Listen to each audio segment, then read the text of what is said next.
To Be or Not to Be by Kurt Vonnegut Jr. Everything was perfectly swell. There were no prisons, no slums, no insane asylums, no cripples, no poverty, no wars. All diseases were conquered. So was old age. Death, barring accidents, was an adventure for volunteers. The population of the United States was stabilized at 40 million souls. One bright morning in the Chicago Lying-In Hospital, a man named Edward K. Whaling Jr. waited for his wife to give birth. He was the only man waiting. Not many people were born a day anymore. Whaling was 56, a mere stripling in a population whose average age was 129. X-rays had revealed that his wife was going to have triplets. The children would be his first. Young Whaling was hunched in his chair, his head in his hand. He was so rumpled, so still and colorless as to be virtually invisible. His camouflage was perfect, since the waiting room had a disorderly and demoralized air, too. Chairs and ashtrays had been moved away from the walls. The floor was paved with spattered drop cloths. The room was being redecorated. It was being redecorated as a memorial to a man who had volunteered to die. A sardonic old man, about 200 years old, sat on a step ladder, painting a mural he did not like. Back in the days when people aged visibly, his age would have been guessed at 35 or so. Aging had touched him that much before the cure for aging was found.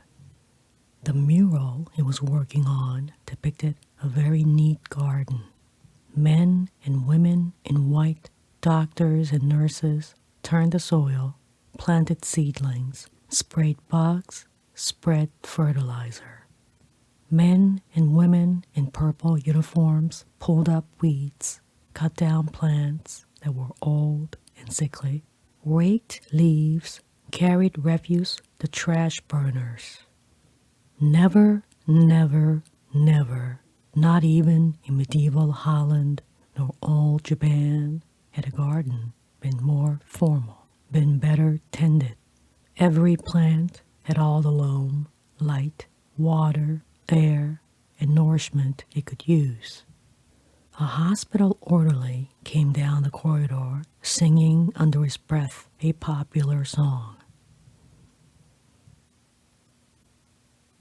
If you don't like my kisses, honey, here's what I will do. I'll go see a girl in purple, kiss the sad world toodaloo. If you don't want my lovin', why should I take up all this space? I'll get off this old planet, let some sweet baby have my place. The orderly looked in at the mural and the muralist. It looks so real, he said. I can practically imagine I'm standing in the middle of it. What makes you think you're not in it? Said the painter. He gave a satiric smile. It's called the happy garden of life, you know. That's good of Dr. Hitz, said the orderly. He was referring to one of the male figures in white, whose head was a portrait of Dr. Benjamin Hitz, the hospital's chief obstetrician. Hitz was a blindingly handsome man. A lot of faces still to fill in, said the orderly. He meant that the faces of many of the figures in the mural were still blank. All blanks were to be filled with portraits of important people on either the hospital staff or from the Chicago office of the Federal Bureau of Termination. Must be nice to be able to make pictures that look like something, said the orderly. The painter's face curdled with scorn. You think I'm proud of this daub? He said. You think this is my idea of what life really looks like? What's your idea of what life looks like? Said the orderly. The painter gestured at a foul drop cloth. There's a good picture of it, he said. Frame that, and you'll have a picture a damn sight more honest than this one. You're a gloomy old duck, aren't you? Said the orderly. Is that a crime? Said the painter. The orderly shrugged. If you don't like it here, Grandpa, he said. And he finished the thought with a trick telephone number that people who didn't want to live anymore were supposed to call. The 0 in the telephone number he pronounced 0. The number was 2BR02B. It was the telephone number of an institution whose fanciful sobriquets included Automat, Birdland, Cannery, Catbox, Dean Louser, Easy Go, Goodbye Mother, Happy Hooligan, Kiss Me Quick, Lucky Pierre, Sheep Dip, Wearing Blender, Weep No More, and Why Worry? To be or not to be was the telephone number of the municipal gas chambers of the Federal Bureau of Termination. The painter thumbed his nose at the orderly. When I decide it's time to go, he said, it won't be at the Sheep Dip. A do-it-yourself, eh? Said the orderly. Messy business, Grandpa. Why don't you have a little consideration for the people who have to clean up after you? The painter expressed with an obscenity his lack of concern for the tribulations of his survivors. The world could do with a good deal more mess, if you ask me, he said. The orderly laughed and moved on. Wailing, the waiting father, mumbled something without raising his head, and then he fell silent again. A coarse, formidable woman strode into the waiting room on spike heels. Her shoes, stockings, trench coat, bag, and overseas cap were all purple, the purple the painter called the color of grapes on Judgment Day. The medallion on a purple musette bag was the seal of the Service Division of the Federal Bureau of Termination, an eagle perched on a turnstile. The woman had a lot of facial hair, an unmistakable mustache, in fact. A curious thing about gas chamber hostesses was that no matter how lovely and feminine they were when recruited, they all sprouted mustaches within 5 years or so. Is this where I'm supposed to come? She said to the painter. A lot would depend on what your business was, he said. You aren't about to have a baby, are you? They told me I was supposed to pose for some picture, she said. My name's Leora Duncan. She waited. And you dunk people, he said. What? She said. Skip it, he said. That sure is a beautiful picture, she said. Looks just like heaven or something. Or something, said the painter. He took a list of names from his smock pocket. Duncan, Duncan, Duncan, he said, scanning the list.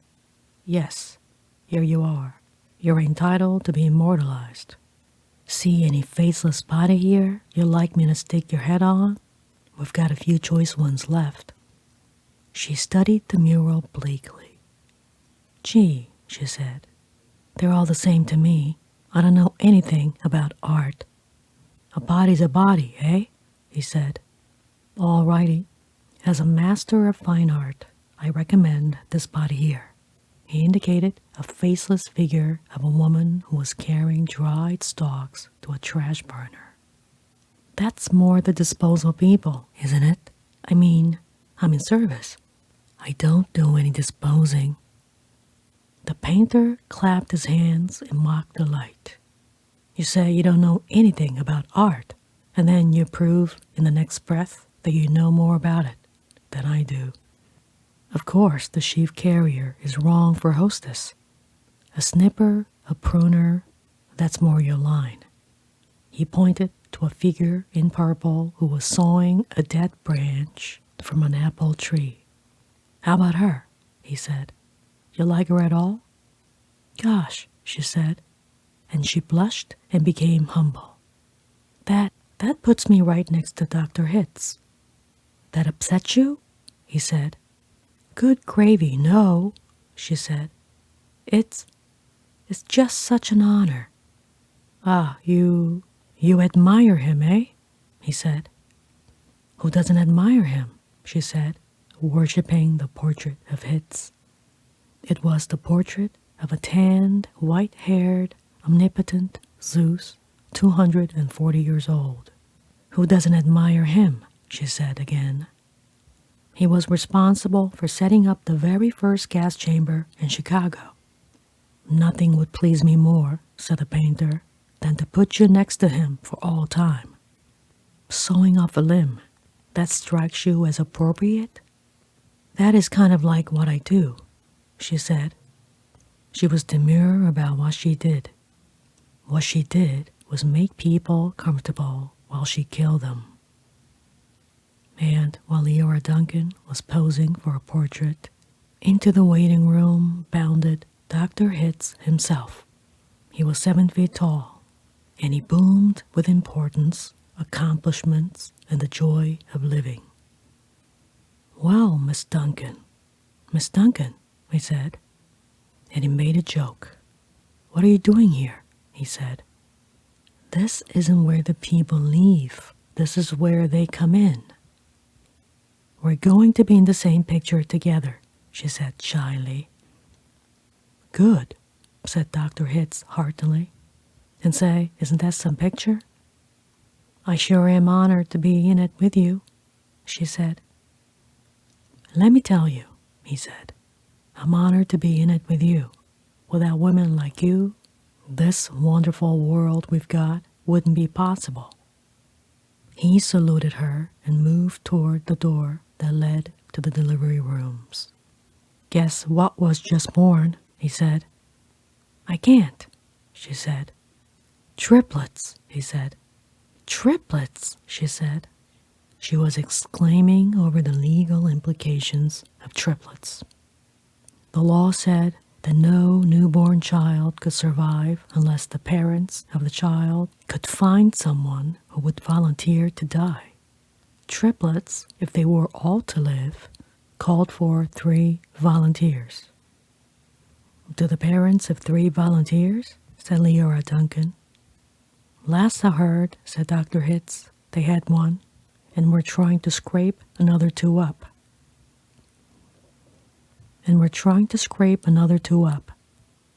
I don't think they made it, she said. Nobody made 3 appointments with us. Nothing but singles going through today, unless somebody called in after I left. What's the name? Whaling, said the waiting father, sitting up, red-eyed and frowsy. Edward K. Whaling, Jr. is the name of the happy father-to-be. He raised his right hand, looked at a spot on the wall, gave a hoarsely wretched chuckle. Present, he said. Oh, Mr. Whaling, said Dr. Hitz, I didn't see you.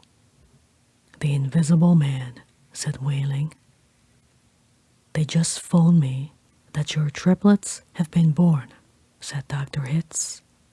They're all fine, and so is the mother. I'm on my way in to see them now. Hooray, said Whaling emptily. You don't sound very happy, said Dr. Hitz. What man in my shoes wouldn't be happy, said Whaling. He gestured with his hands to symbolize carefree simplicity. All I have to do is pick out which one of the triplets is going to live, then deliver my maternal grandfather to the happy hooligan and come back here with a receipt. Dr. Hitz became rather severe with Whaling, towered over him. You don't believe in population control, Mr. Whaling? He said. I think it's perfectly keen, said Whaling. tautly. Would you like to go back to the good old days when the population of the Earth was 20 billion, about to become 40 billion, then 80 billion, then 160 billion? Do you know what a druplet is, Mr. Wheeling? Said Hitz. Nope, said Wheeling sulkily. A druplet, Mr. Wheeling, is one of the little knobs, one of the little pulpy grains of a blackberry, said Dr. Hitz. Without population control, human beings would now be packed on the surface of this old planet like druplets on a blackberry. Think of it. Wheeling continued to stare at the same spot on the wall. In the year 2000, said Dr. Hitz, before scientists stepped in and laid down the law, there wasn't even enough drinking water to go around and nothing to eat but seaweed.